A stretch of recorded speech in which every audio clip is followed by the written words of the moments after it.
예, 금요일 묵상 시간입니다. 우리 시대의 성경을 모르는 것은 어려움이 아니라 게으름 때문이다. 우리 시대의 성경을 모른다는 것은 어려움이 아니라 게으름 때문이다. 자, 이런 제목으로 또 이번 주가 마지막 묵상 나누겠습니다.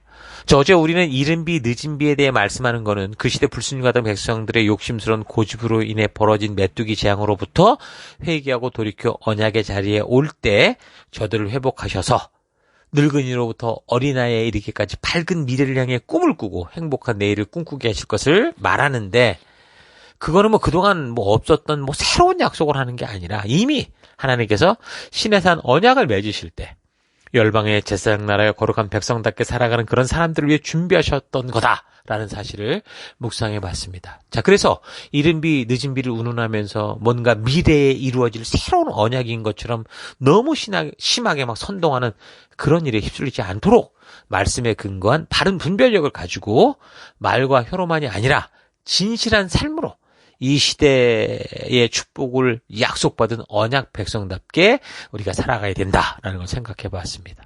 자, 그래서 28절에 나오는 그 유명한 구절, 우리가 아시죠?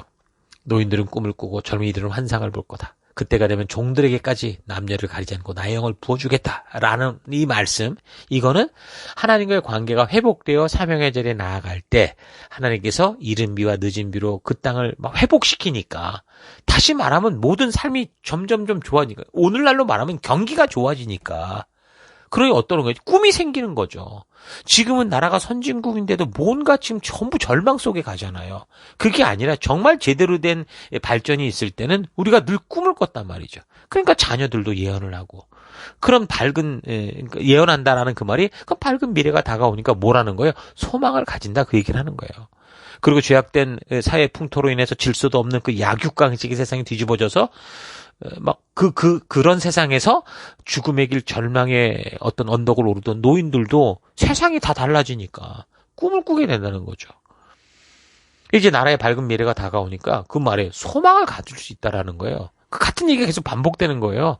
또한 빈익빈 부익부의 사회 속에서 취업도 못하고 좌절과 시리에 깊이 빠져서 전쟁에 끌려다니고 허덕이던 젊은이들이 이제 미래의 꿈을 꾸고 이상을 보게 되는 거죠. 그러니까 저들도 무슨 말이에요? 이것도 밝은 미래를 살아갈 소망이 생기더라, 그 말을 말하는 거예요. 그러니까 이 구절은 무슨 사람이 성령이 환상을 보고 예언을 하고 신비한 현상들을 이렇게 나타낸다, 이게 아니고, 하나님과의 관계가 온전한 관계로 회복되니까 절망과 멸망을 가던 그 죽음의 내일이 아니라 이제 하나님께서 약속하시고 함께 꿈꾸셨던 그 축복된 하나님의 나라가 다가오므로, 그런 사회에서 사람으로서 뭔가 제대로 인정받고 살고 바르게 살 수 있는 희망찬 미래가 있다, 소망이 있다라는 걸 말하는 구절이다라는 걸 우리가 기억하기 바랍니다. 오늘날 우리가 사는 이 세상을 볼 때 정말 늙은이나 젊은이들에게 헤어날 수 없는 절망들이 이 시대에 있죠. 아무리 정직하게 살아보려고 해도 그렇게 살았다가는 남들 발꿈치도 못 따라갈 것 같은 그 두려움이 있고요. 지금 우리나라는 후진국에서 선진국으로 도약을 했다고 하는데, 근데 현실을 보면 상위 몇몇을 제외하고 대다수의 사람들은 이 발전된 사회 속에서 그냥 먹고 숨둘 일조차, 여유조차 없는, 오히려 더 가난해지는 빈익빈 부익부 현상으로, 그러니까 뭔가 제 집에 살고 제 차를 타는 것 같아. 다. 그런데 뭐예요? 사실상 모든 게 다 빚으로 돌아. 빚져서. 빚으로 만든 사상 누각 같아서 평생 빚 갚다가 죽는 그런 자본주의 노예로 살아가고 있는 현실이죠. 오늘 이 시대 정부와 대기업과 정치가들이 말하는 그런 금빛 공약들이 이 시대 사람들에게 정말 미래가 밝은 내일, 그걸 주냐? 여러분, 그렇지 않아요. 그들이 말을 할수록 빚이 늘어나고, 그들이 말할수록 좀 이상해, 나라가 전부 더 암울한 미래로 떨어져 가죠. 어린 자녀들을 볼 때 그래서 이 애들이 미래를 어떻게 살아갈까 걱정되고, 그리고 지금 현실에는 당장 생존해야 되는 이 청년들이 직업도 없고 꿈도 없고 내일을 향한 비전은 꿈도 꾸지 못하고 그냥 하루하루 먹고 살아야 되는 그런 지경이 되고, 대학을 졸업하면서부터 대부분 빚쟁이가 돼서 나오잖아요. 그런 상황이니 노인들은 어때요? 이제 그동안 수고하고 애쓰고 모아둔 연금조차 받기 힘들거나, 그걸 받아도 지금 100세 시대라잖아요. 그러니까 정말 이제 제대로 내가 내 집에서 온전히 눈을 감을 수 있을까 걱정스러운 그런 시대가 오늘 우리 시대입니다. 장수의 축복을 누리는 거. 100세 시대 오래 산다? 이게 축복이 아니라 저주가 되는, 그리고 내가 이렇게 살아가는 게 미안할 정도의 그런 세상이 지금 되고 있죠. 그러니까 이런 현실과 지금 요엘서가 말해주고 있는 그 시대가 같더라, 그 말을 하는 거예요. 이런 절망적인 현상을 그럼 어떻게 극복할 수 있을까요? 뭐 오늘 우리 이 시대들이 말하듯 더욱 경제 개발을 시키고 수출에 박차를 가하고 농지를 개량하고 농법을 바꾸고 무슨 과학기술을 개발시키면 가능할까? 여러분, 그렇지 않습니다. 여러분, 사실은 지금도 온 인류가 욕심을 버리면요, 이 지구 모든 사람이 행복하게 살 수 있어요. 근데 이 욕심이 벌어지지 않는 이 사회 속에서는 어떤 획기적인 것들이 개발돼도, 예? 결국 탐욕 때문에 밑빠진 독에 물 붓는 식의 똑같은 그런 절망적 현실이 반복될 뿐이에요. 그래서 오늘 요엘 선지를 통해 말씀하는 이 소망을 붙들고 우리가 해야 될 것은 뭐예요? 회개하고 돌이켜서 주님께서 주신 그 사명의 자리에 우리가 서야 된다라는 거죠. 어차피 이 세상은 이 어둠이에요. 그래서 열방의 거룩한 제사장으로 이 어둠 속에서 빛과 소금으로 살아가야 되는 거죠. 하나님의 정의와 하나님의 신실하심을 믿는 자들에게는 하나님이 함께 하시니 어두워 보이는 현실 속에서도 신실한 믿음의 삶을 살아가라 라고 하나님 말씀하는 것처럼 그렇게 살아가는 게 뭐예요? 바른 회복의 길이라는 거예요. 누구든지 어떤 상황과 환경 속에서도 여호와의 명령과 약속을 따라 살아가면서 여호와의 이름을 부르는 자들은 다 죽을 것 같은 그 최악의 현실 속에서도 어떻게 한다는 거죠? 하나님께서 피할 피난처가 되시고 구원의 반석이 되신다라고 약속하시며 격려하시는 거예요.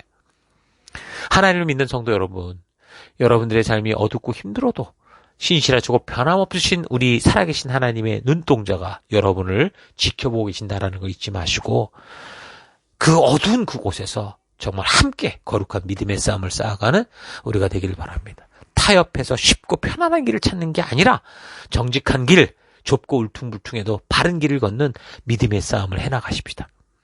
그런 믿음의 삶을 살아갈 때 하나님이 늘 함께하는 임마누엘의 하나님으로 우리와 동행하시는 거예요. 그런 삶을 살아갈 때 하나님이 강하게 일하실 수 있고 우리의 놀라운 방패가 되어주시는 이것을 우리가 맛보아 알게 되는 거죠. 그런 이야기들이 지금 계속되고 있는 겁니다. 3장도 그렇게 계속해서 하나님께서 신실하게 그의 백성들에게 말씀하신 대로 공의롭고 의롭게 당신의 나라를 이루어갈 거다라는 걸 약속하십니다. 우리가 눈으로 보고 느낄 때는 지금 항상 악이 이기는 것 같고 불법이 더 잘 사는 것처럼 보일지 모르나 분명 여호와의 날, 공평과 정의로 심판의 날이 반드시 올 거고 그때 말씀 따라 믿음 따라 산 끝까지 살아간 백성들, 남은 자들은 반드시 회복될 것을 약속하시죠. 그 여호와의 날은 결코 먼 미래, 예? 저기 예수님이 재림하시는 종말의 때만을 말하는 게 아니에요.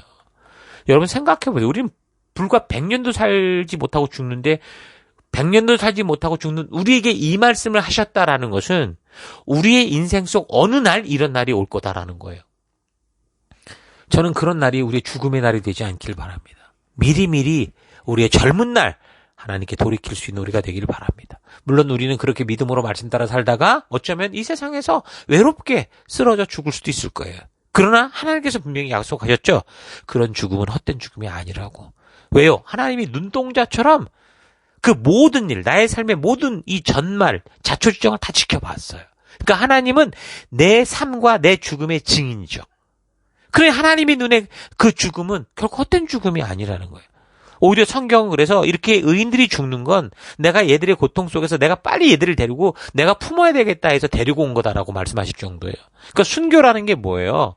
어떤 이방 지역, 이슬람 지역에 가서 목베임 당하고 죽는 것만을 말하는 게 아니라는 거죠. 순교란 이렇게 말씀의 가치를 따라 각자가 보냄을 받은 삶의 터 곳곳에서 묵묵히 세상과 타협 없이 말씀의 가치를 따라 살아가다가 기꺼이 하나님의 백성답게 죽는 거, 그걸 말하는 거예요. 하나님의 눈에는 그렇게 말씀의 가치를 따라 살고자 하다가 죽는 거, 그게 바로 거룩한 순교자의 모습이라는 거죠. 그래서 하나님은 그동안 하나님 말씀대로 사는 것을 방해하고 괴롭혔던 모든 것들을 하나님이 대신 하나하나 신문하실 것이고 세상을 향해 너가 그동안 그렇게 만만하게 보고 우습게 여겼냐? 이제 내가 너를 심판하여 진멸할 거다라고 말씀하시는 거예요. 그래서 결국에는 하나님의 약속을 기억하고 어떤 상황과 환경 속에서도 여호와의 명령대로 살아간 그 백성들, 남은 자들, 믿음의 사람들이 그 하나님 나라의 주인이 되어서 하나님께서 말씀대로 순종하는 백성들에게 약속하셨던 하나님의 놀라운 축복을 누리며 영원할 거다 이렇게 말씀하시는 겁니다. 3장 16절 주께서 시온에서 외치시고 예루살렘에서 큰 소리를 내시니 하늘과 땅이 진동한다. 그러나 주께서는 당신의 백성에게 피난처가 되실 것이다. 이스라엘 자손에게 요새가 되실 것이다. 이스라엘아, 그때 너희는 내가 주 너희의 하나님임을 알아야 된다. 나는 거룩한 산 시온에서 산다. 예루살렘은 거룩한 곳이 되고 다시는 이방 사람이 그 도성을 침범하지 못할 것이다. 여기서 예루살렘은 지금 우리가 보고 있는 중동 지역에 지금 싸움박질하는 그곳일까요? 결코 그렇게 말할 수가 없습니다. 그곳에서 믿음이 없고 하나님을 향한 하나님의 의도를 모르는 곳이라면 그것은 아무런 의미가 돌에 돌 하나도 남지 않는 곳이 될 수 있다라는 거죠. 그래서 요엘서는 이렇게 불순종으로 말미암아 다가올 자연의 재앙들을 경고하면서 비록 지금 현실을 볼 때 최악이고 회생의 기회가 없을 것 같은 상황에서도 그 백성들이 죄를 고백하고 회개하고 그래서 주어진 현실 속에서 하나님과 약속했던 거룩한 이 명령과 그 법도와 규례를 따라 하나님의 나라 백성, 열방의 제사장 나라답게 살아가자라고 외치는 거예요. 그러면 하나님께서 반드시 이전에 가로막힌 홍해를 갈라서 마른 땅으로 건너게 하신 것처럼 회복하실 것이고 더 나아가 풍성한 삶을 누리며 열방 속에 거룩한 제사장 나라로 정말 하나님이 찾았던 빛된 그런 소금으로 살아가게 하실 것이다. 라고 하는 거예요. 여러분 이 사실 잊지 마십시오. 바르고 신실하게 하나님과 맺은 언약 가운데 살던 사람들에게 여호와의 날은 그래서 축복의 날이에요. 기다려지는 날이에요.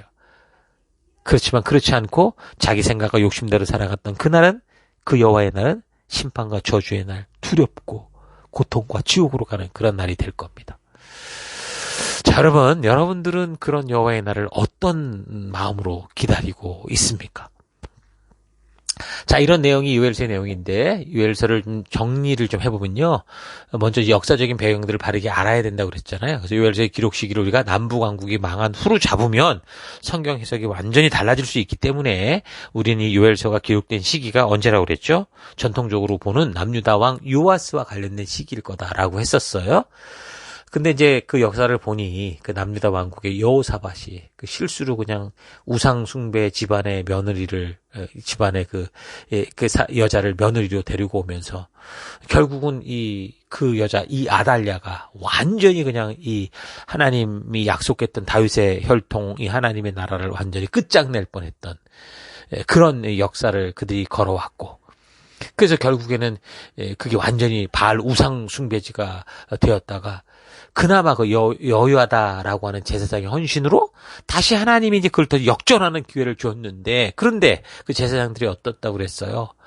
온전한 삶으로 가지 못하고 그냥 산당은 방치하고 결국 그래서 이 여호야다 제사장이 죽으니까 이 나라가 다시 우상 숭배로 빠졌다는 그러니까 이런 역사적인 흐름 상황 속에서 요엘 선지자가 지금 이 나라가 정말 이 하나님의 의의 길을 벗어날 것이냐 지킬 것이냐라는 이 중요한 시점에 나타나서 그렇게 외치는 거다 그랬습니다.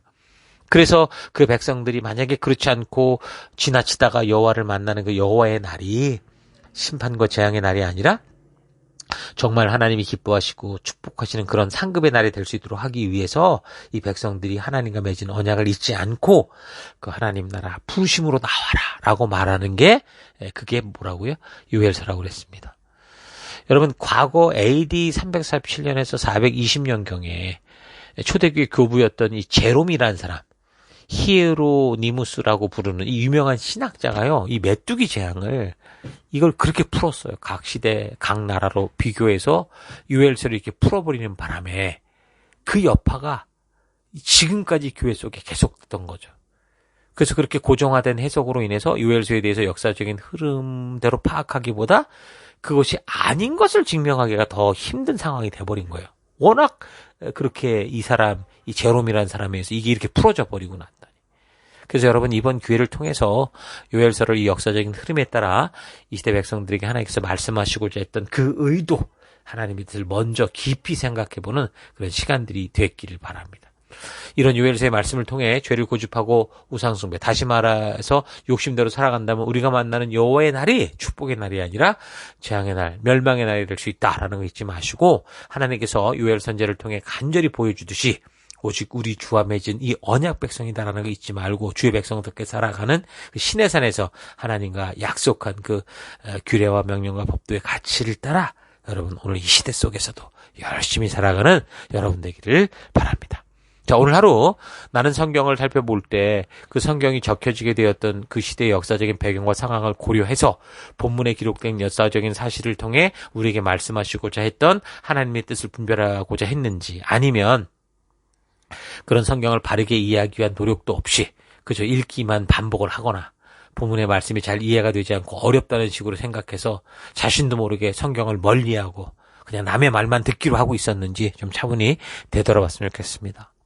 우리는 지금 과거 예언자들에 의해 말씀이 직접 전해지던 때에 비하면 그런 말씀들이 지금 책으로 기록됐고, 또한 그 말씀들이 역사적으로 어떻게 성취되어 오고 있었는지를 볼 수 있는 그런 축복된 시대를 살고 있습니다.